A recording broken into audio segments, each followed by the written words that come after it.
ত্বকের ব্রাইটেনিং কিভাবে বাড়ানো যায়, ত্বকে একটা যেটা পরে ডালনেস হয় সেটা কিভাবে দূর করা যায়, এটার জন্য অনেকেই আমার কাছে আসে। তাদের ক্ষেত্রে আমি কিছু ব্রাইটেনিং ট্রিটমেন্ট করে থাকি। ব্রাইটেনিং ট্রিটমেন্টগুলো খুব তাৎক্ষণিক যে ইমিডিয়েট একটা রেজাল্ট দেয় তা না, কিছু সময় লাগে এবং এটা বাসায়ও কিছু পরিচর্যার ব্যাপার আছে। তো আমি যে ট্রিটমেন্টগুলো করি সেক্ষেত্রে দেখা যায় কেমিক্যাল পিলিং আমি করে থাকি। কেমিক্যাল পিলিং এর রেজাল্ট খুব ভালো আসে, ব্রাইটেনিং একটা ইফেক্ট পাওয়া যায়। এটা স্ট্রেংথ এবং যার ত্বকে আমরা করছি সেটা খুবই উপযোগী কিনা সেটা দেখা খুবই গুরুত্বপূর্ণ। এটা ছাড়া বাসায় যদি কেউ পরিচর্যা করতে চান সেক্ষেত্রে আমি বলবো ঈদের আগে থেকে একটা এক্সফোলিয়েশন করতে পারেন। এক্সফোলিয়েশন মানে হচ্ছে যে আপনার স্ক্রাবার দিয়ে আপনি ত্বকটা ভালো মতো আপনার ডেড সেল যেগুলো আছে সেগুলো পরিষ্কার করুন। এটার পরে যেটা করবেন, ভালোভাবে মুখের যে লোমকূপগুলো আছে সেই লোমকূপ থেকে যে ময়লাগুলো জমে থাকে সেটা পরিষ্কার করুন এবং একটা ভালো মানের ময়শ্চারাইজার ব্যবহার করবেন যেটা আমাদের ত্বককে একটা সুদিং এবং গামিং ইফেক্ট দিবে।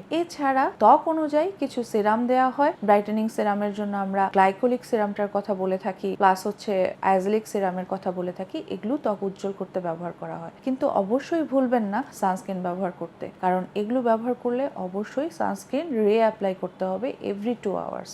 ঈদের আগে খুব বেশি সময় ধরে আপনি যদি ত্বকের পরিচর্যা করতে না পারেন, বাট ঈদের 2 দিন আগেই মনে করছেন যে ত্বক উজ্জ্বল করার কিছু উপায় আপনি জানতে চাচ্ছেন, সেক্ষেত্রে বলবো বাসায় থেকে আপনি অল্প কিছুর মাধ্যমেও ত্বক উজ্জ্বল করতে পারেন। আপনার বাসায় যদি টক দই থেকে থাকে সেক্ষেত্রে টক দই আপনার ক্লিনজিং এর ক্ষেত্রে বা ব্রাইটেনিং এফেক্টের জন্য ভালো কাজ করবে। টক দই ব্যবহার করতে পারেন, অল্প কিছুক্ষণ সময় রাখবেন। তবে লেবুর রস কখনোই ব্যবহার করা যাবে না মুখে, এটা ত্বকের উপর অনেক ক্ষতিকর প্রভাব ফেলে, পরের দিকে ত্বক ট্যান বা কালো রং ধারণ করতে পারে। এছাড়া আরেকটা কাজ করতে পারেন, যেদিন আপনার ঈদের দিন সকালে লোমকূপগুলো ছোট করার জন্য বরফ পানিতে মুখ ড্রিপ করতে পারেন। অনেক সময় দেখা যায় একটা কন্টেইনারে আপনি কিছু বরফ বা ঠান্ডা পানি নিয়ে মুখটা ড্রিপ করলে অনেকাংশে লোমকূপগুলো ছোট হয়ে আসে, প্লাস ঈদের দিন তো অনেকে মেকআপ করে, মেকআপও ঠিক মতো বসবে এবং এটাতে হেল্প করবে। রোজার সময় ডিহাইড্রেশন অনেক বেশি হয়ে থাকে যেহেতু পানি কম খাওয়া হয় এবং আমরা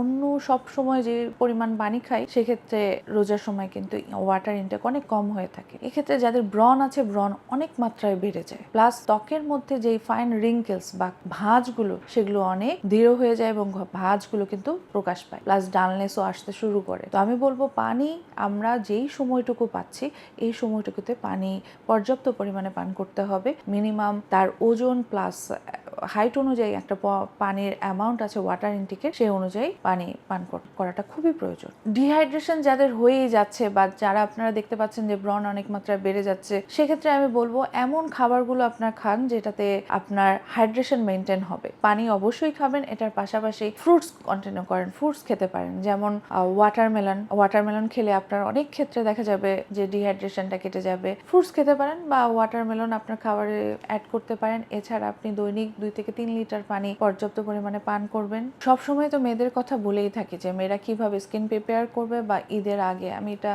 মানে সবার ক্ষেত্রেই বলি, বাট পুরুষের ক্ষেত্রে আরেকটা বিষয় খুবই ইম্পর্টেন্ট। পুরুষরা দেখা যায় কি অনেকাংশেই ঠিকমতো ফেস ক্লিন করা হয় না বা এমন কোনো ময়শ্চারাইজার ব্যবহার করা হয় না যেটাতে ত্বকের হাইড্রেশন মেনটেন হয়। সেক্ষেত্রে আমি বলবো পুরুষদের ক্ষেত্রে ঈদের আগের দিন তারা তো তাদের বিয়ার্ড থাকলে সেটা ট্রিম করবে, এটার পাশাপাশি ডেড যে সেলগুলো থাকে সেটা স্ক্রাবার দিয়ে বা এক্সফোলিয়েশন করবে, হালকা এক্সফোলিয়েশন করবে। সেক্ষেত্রে একটা ভালো মানের ফেস ওয়াশ ব্যবহার করতে হবে ত্বক অনুযায়ী। এছাড়া তাদের জন্য আমার অ্যাডভাইস থাকবে অবশ্যই সানস্ক্রিন ব্যবহার করতে হবে। সানস্ক্রিন ব্যবহার খুবই উপযোগী ছেলেদের ত্বকের জন্য, কারণ ছেলেদের ত্বকে দেখা যায় ফোরহেডে অনেক তাড়াতাড়ি তাদের ট্যান পড়ে যায়, প্লাস হাতে পায়ে এবং মুখেও তাদের ট্যাননেস কাজ করে। তারা ফেসে যেমন সানস্ক্রিন ব্যবহার করবে, হাতে পায়েও বডি সানস্ক্রিন ব্যবহার করাটা খুবই দরকার।